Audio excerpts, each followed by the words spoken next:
Top 5 Wednesday. The topic for today is your top 5 underrated books. Now, for this, 3 of the books are ones that I have published.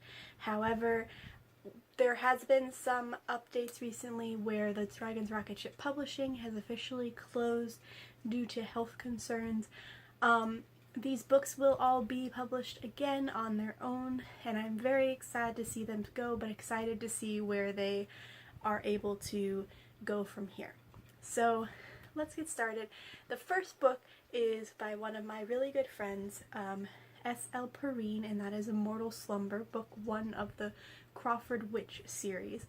I will place the link or the picture of the new cover art. It is absolutely gorgeous.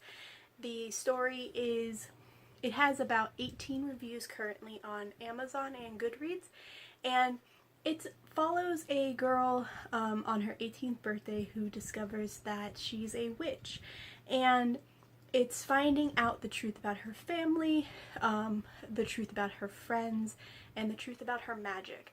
So it's a very interesting story, and it's very fun. It's a very fun read, and it's very nice to know that the series is going to have a lot more to provide. There's already 2 books written, and I think the 3rd one's being written, and then the 2nd book is Power Surge, and then Blood Rights is the first book in a different series for the same world and same concept, just different main characters that are being followed. So I highly recommend that one. It has 4.5 stars currently, I believe, on Amazon, so please, once it's back on Amazon, check it out and give it a shot. The 2nd book is currently not available for purchase, but it will be after she either self-publishes again or goes with another publisher.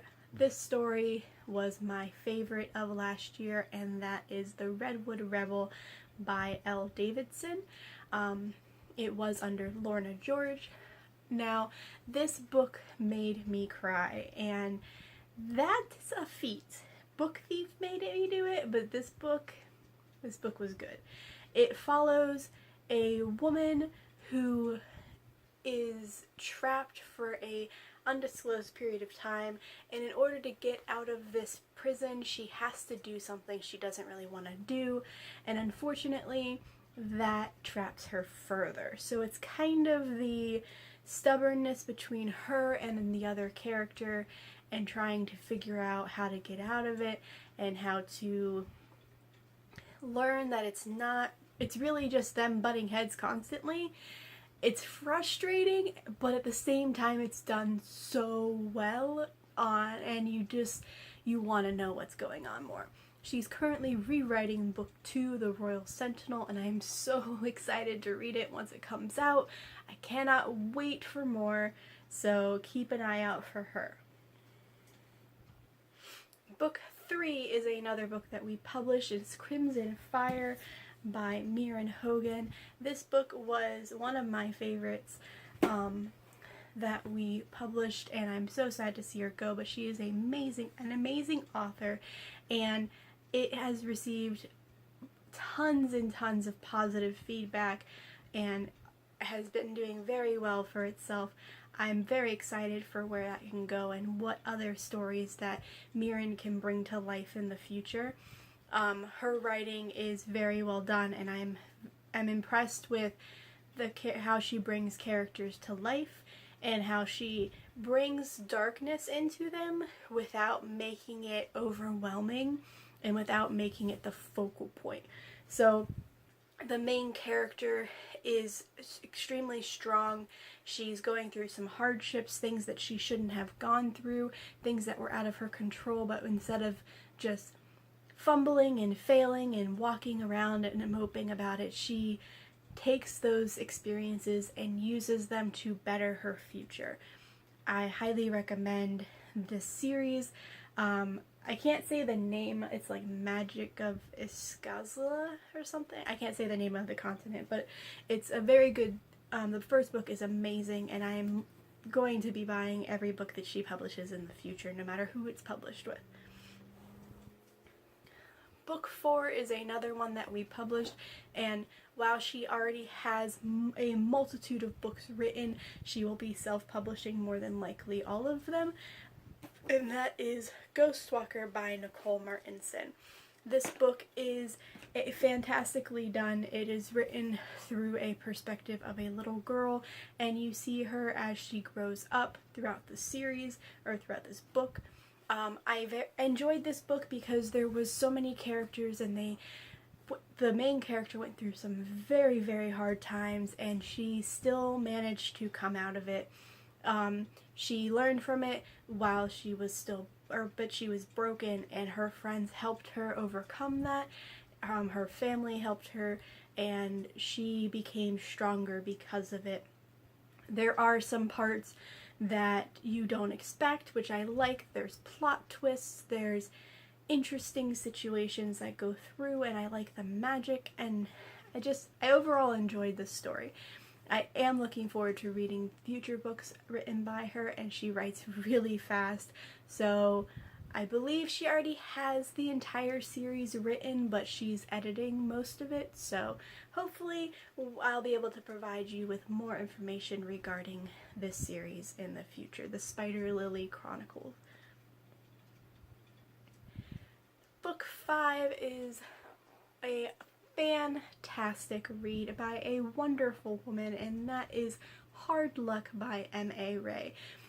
M is one of my really good friends, and I don't know what's in that mind of hers, but she is fabulous, and everything she writes I just want to gobble up. I've read almost everything that she has written, and she has quite a few books out there, all in the same world.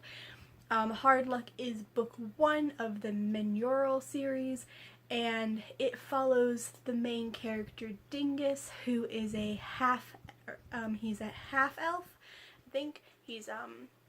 But he's called some very derogatory terms in the book. It's following him and his life and his family and the things that he has to go through to overcome all of it, and there are so many side stories that follow other characters. There are characters in the entire book that you just want to love and you want to know more about, and she definitely delivers. M is fantastic at imagery and fantastic at writing, and she will make sure to put out one of the cleanest, well-written books I will ever read or you will ever see as a self-published author.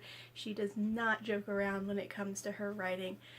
I highly recommend it. If you want and don't want to give a shot for a novel, give a try for one of her short stories. They're only 99 cents. They're a very short read, and it gives you a lovely feel of at least one or two of the characters in each one. If you like that or are willing to give it a shot, I believe Hard Luck is relatively inexpensive on Kindle. You can only get them on Kindle. They are not available on paperback, but they are well worth the read and well worth your time. If you enjoy them, you will have plenty to read for at least a month or two, depending on how fast you read. And she is always writing, so there's always going to be more in the future. So those are the 5 books that I think are underrated and more people should read. Let me know down below what book you think I should read that you feel is underrated. Are they indie books? Have they been published by an indie author? And please check all of them out. Add them on Goodreads. If they are available, please purchase them on Amazon. Support your local indie authors. Support your indie authors. And just give them a hey, hi, hello for me on Facebook and let them know Nikki the Dragon Queen sent you. And that's all I have for you today. This is the Dragon Queen signing off.